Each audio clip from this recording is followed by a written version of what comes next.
Olá, amigos e amigas da Casa Espírita André Luiz. É com muita alegria que eu venho hoje compartilhar com vocês mais um estudo.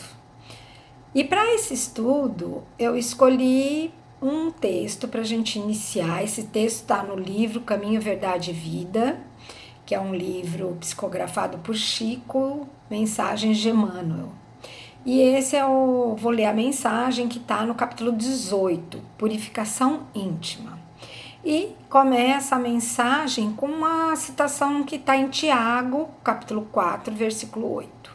Alimpai as mãos, pecadores, e vós de duplo ânimo purificai os corações. Cada homem tem a vida exterior conhecida e analisada pelos que o rodeiam, e a vida íntima da qual somente ele próprio poderá fornecer o testemunho. O mundo interior é a fonte de todos os princípios bons ou maus, e todas as expressões exteriores guardam aí os seus fundamentos. Em regra geral, todos somos portadores de graves deficiências íntimas, necessitadas de retificação. Mas o trabalho de purificar não é tão simples quanto parece. Será muito fácil ao homem confessar a aceitação de verdades religiosas, operar a adesão verbal a ideologias edificantes. Outra coisa, porém, é realizar a obra da elevação de si mesmo, valendo-se da autodisciplina, da compreensão fraternal e do espírito de sacrifício. O apóstolo Tiago entendia perfeitamente a gravidade do assunto e aconselhava aos discípulos a limpassem as mãos, isto é, retificassem as atividades do plano exterior, renovassem suas ações ao olhar de todos, apelando para que se efetuasse a igualmente purificação do sentimento, no recinto sagrado da consciência, apenas conhecido pelo aprendiz, na soledade indevassável dos seus pensamentos. O companheiro valoroso do Cristo, contudo, não se esqueceu de afirmar que isso é trabalho para os de duplo ânimo, porque semelhante renovação jamais se fará tão somente à custa de palavras brilhantes. Eu gostei demais dessa mensagem,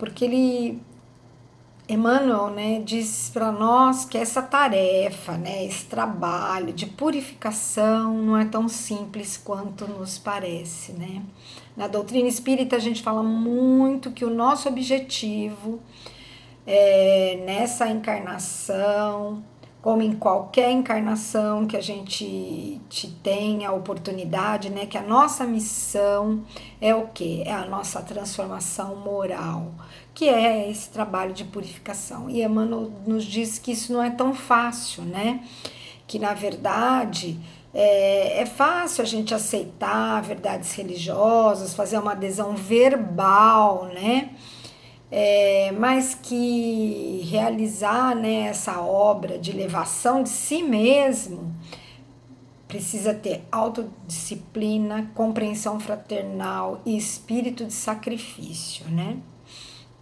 E falando sobre essa questão da reforma íntima, acho que é importante a gente destacar que nós ainda estamos, fazemos parte desse planeta Terra, que como todos nós sabemos, na escala de evolução dos mundos, é um planeta de provas e expiações, é uma categoria inferior, nós só estamos acima dos mundos primitivos, o que nos faz entender que nós ainda somos muito imperfeitos.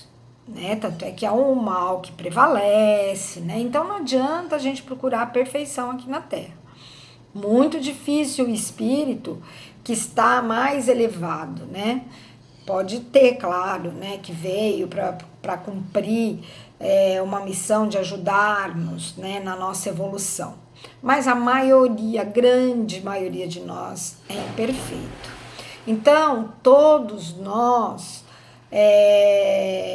ainda devemos o quê?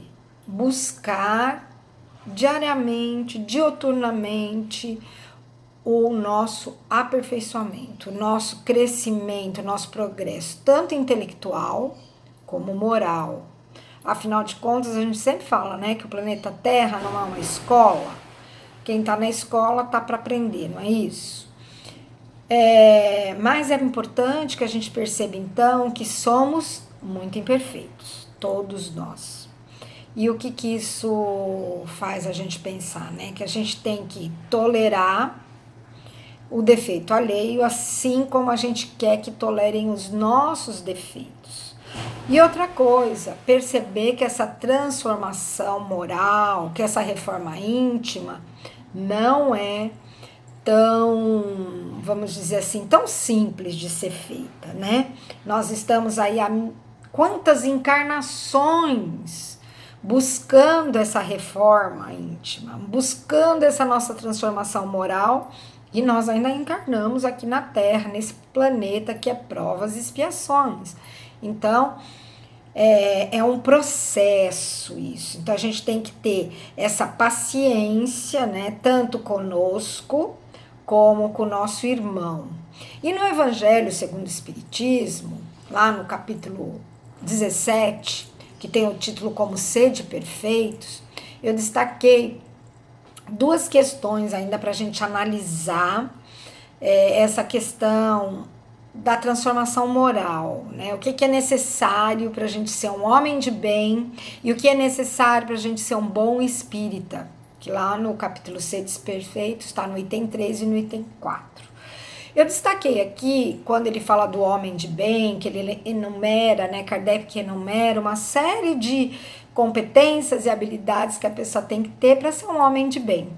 E aí eu destaquei aqui, o homem de bem estuda suas próprias imperfeições e trabalha incessantemente para combatê-las, né? Então é necessário aquilo que eu falei agora há pouco, né? Que a gente possa estudar as nossas imperfeições e trabalhar incessantemente para combatê-las. É isso que nos vai tornar um homem de bem. Todos os esforços emprega para dizer no dia seguinte que alguma coisa traz em si de melhor do que na véspera. Quando eu falei sobre o conhecimento de si mesmo, né?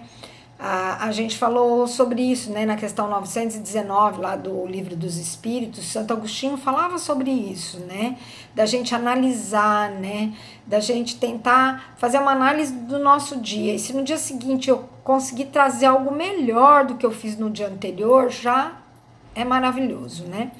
Agora no item 4, quando fala sobre os bons espíritas, eu destaquei essa parte aqui.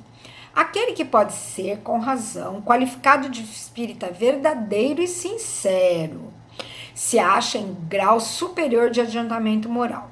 O espírito que nele domina de modo mais completo a matéria, dá-lhe uma percepção mais clara do futuro. Os princípios da doutrina lhe fazem vibrar fibras que nos outros se conservam inertes. Em suma, é tocado no coração, pelo que inabalável se lhe torna a fé. Um é qual músico que alguns acordes bastam para comover, ao passo que outro apenas ouve sons. Reconhece-se o verdadeiro espírita pela sua transformação moral e pelos esforços que emprega para domar as suas inclinações más. Enquanto um se contenta com seu horizonte limitado, outro que aprende alguma coisa melhor, se esforça por desligar-se dele e sempre o consegue se tem firme à vontade, né? Então, o bom espírito é aquele que tem firme vontade para se tornar melhor, ele se esforça, né? Para se desligar das suas imperfeições, para ser melhor, usando o quê? A vontade, né? Então, maravilhosa essa orientação, né? Mas se a gente for prestar bem atenção, tanto nesses trechos, como também, eu sempre falo, leia lá no Evangelho também, né? Nós vamos perceber que o espírita não é perfeito, né? E isso não é nenhuma novidade, uma vez que, como a gente disse, nós ainda estamos num mundo de provas e expiações. E a gente tem que tomar muito cuidado com isso, porque como a gente conhece o Consolador prometido, estuda a doutrina, nós temos que tomar cuidado com o nosso orgulho, com a nossa vaidade, não acharmos que o Espírito é melhor que os outros, que é o dono da verdade, que é um ser superior. Não. O Espírito, assim como qualquer pessoa encarnada aqui na Terra, tem que dioturnamente, né, orai e vigiai, né, fazer esforços continuados para domar as suas más inclinações, né, desse passado recente ou desse passado remoto, para nos tornarmos cada dia melhores. Então, eu acho que isso é uma primeira questão que a gente tem que destacar, né? Que nós, espíritas, não somos melhores que ninguém, que nós precisamos fazer esforços continuados para domar as nossas más inclinações. Mas a gente também tem que prestar muito atenção sobre essa questão de domar as nossas inclinações. Esse verbo domar, né? Nós vamos falar mais adiante sobre isso, né? Com certeza, quem busca esse aprimoramento, ele tem, né, que, em primeiro lugar, fazer esse encontro consigo mesmo, que é a questão que a gente tem falado tanto do autodescobrimento, né, de voltar para dentro de si, né, de deixar claro, né, quem eu sou. E para isso eu preciso, né, passar por esse processo de olhar para dentro de mim. Essa questão da reforma íntima, como a gente tá falando aqui, né, que essa transformação moral vem através da reforma íntima. A reforma íntima é um tema que todo espírita conhece, né? É muito falado isso para nós. Desde o primeiro dia que a gente entra numa casa espírita, acho que em todas é assim, porque realmente essa é a nossa missão. A nossa missão número 1 aqui na Terra é essa reforma íntima. Mas nem sempre, né, essa fala, o estudo nos garante, né, essa consciência de como deve ser essa transformação. O Marlo Requidal, vocês devem conhecer, ele tem muitos vídeos na internet, eu gosto muito dele, indico para que vocês assistam. Ele tá com uma série de vídeos nova, muito bacana, que fala como estudar a doutrina, e ele nos fala que nós confundimos, nessa questão da reforma íntima, a transformação moral com a transformação comportamental. A transformação comportamental é importante? Sim, porque de repente, quando a gente fala em domar, né, as nossas sombras, eu vou... Para viver em sociedade, eu preciso sim fazer a transformação comportamental, mas só a transformação comportamental não adianta, não é verdade? Essa reforma íntima, ela é muito mais profunda. Essa transformação moral, ela só acontece através do autoconhecimento, né? E da necessidade de a gente desenvolver os autênticos valores humanos. O Marlon diz que a verdade, quando Jesus diz conhecei a verdade vos libertará, essa verdade ela já está incrustada dentro de nós, mas a gente ainda não conseguiu reconhecê-la. Então é preciso esse autodescobrimento, essa autoeducação, para que a gente consiga transformar alguma coisa. E ele até diz pra gente, assim, até meio desanimador às vezes, porque ele diz assim, olha, talvez nessa encarnação você vai só detectar o que você precisa transformar, detectar qual é o gatilho que te leva a ser egoísta, a ser maldoso, a ser insensível muitas vezes, a ser autoritário, né?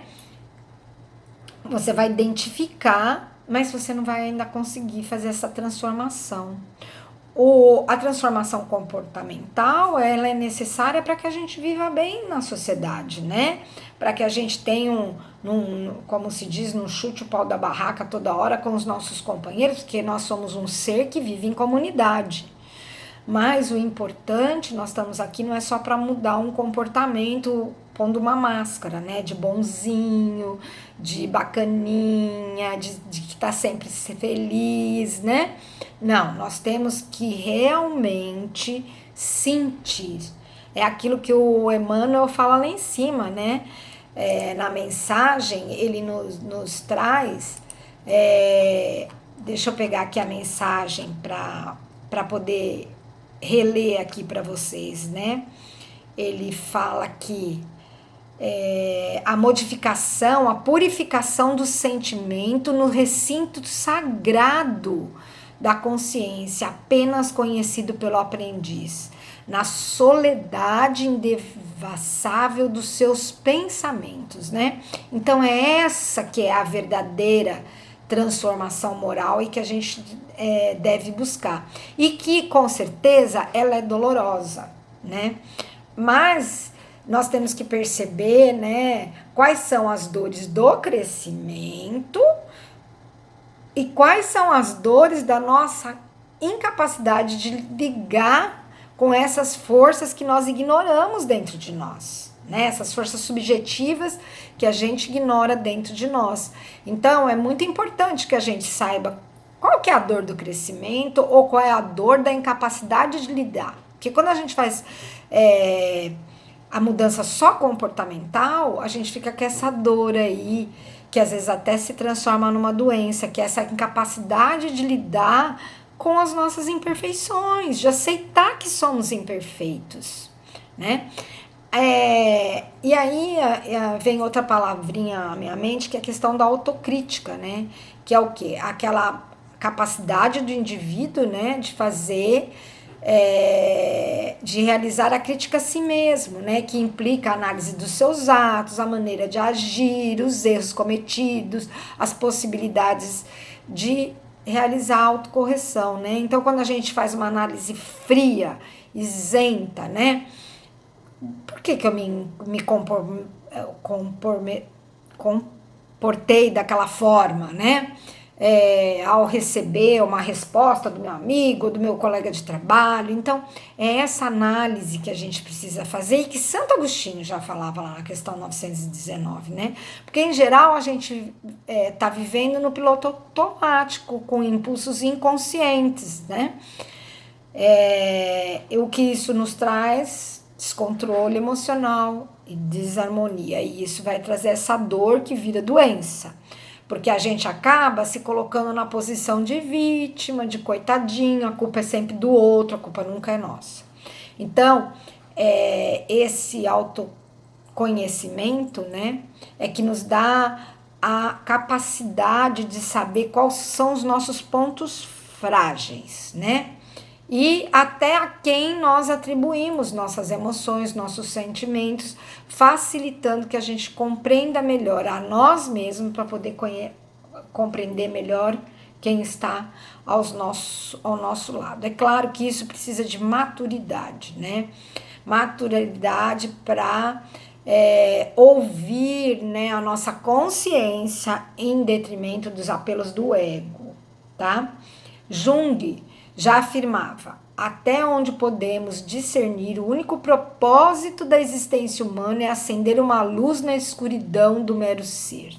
Olha que bacana, né? Jung já dizia isso para nós, que o nosso único propósito é acender uma luz na escuridão do mero ser. Então, que a gente possa acender essa luz. E para isso é necessário senso crítico, né? Para que a gente possa trazer essa autoconsciência, para que a gente possa fazer a autoeducação. E para finalizar, vou ler um texto bem curtinho aqui, né? Só um pedacinho de uma mensagem que está no livro Ser Consciente, de Joana de Ângeles. No capítulo 29, A Conquista de Si Mesmo. E ela diz o seguinte: a conquista da consciência demanda tempo e esforço humano.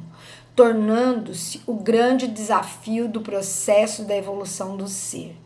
O discernimento do bem e do mal, do certo e do errado e as aquisições ético-morais aparecem como se fossem o medrar espontâneo da essência divina de que é constituído o espírito. Todavia, o aprimoramento e a profundidade desses valores dependem do empenho, do interesse e das realizações de cada um. Então, olha lá, esse aprimoramento é essencial, mas demanda tempo, esforço e é o desafio da nossa evolução. Então, que possamos refletir sobre tudo isso que a gente conversou hoje, na busca dessa completude do nosso ser. Um abraço para vocês, gratidão por me ouvirem, por poder compartilhar mais uma vez esse estudo com vocês. Estou com muita saudade de todo mundo e espero que a gente possa se encontrar, que nós vamos fazer um Zoom aí para comemorar o aniversário da nossa casa, hein? Fiquem atentos aí, vamos ver se todo mundo consegue entrar, tá? Afinal de contas, são 62 anos de Casa Espírita André Luiz. Gratidão, né, a essa casa. Um grande beijo para vocês todos. Fiquem com Deus.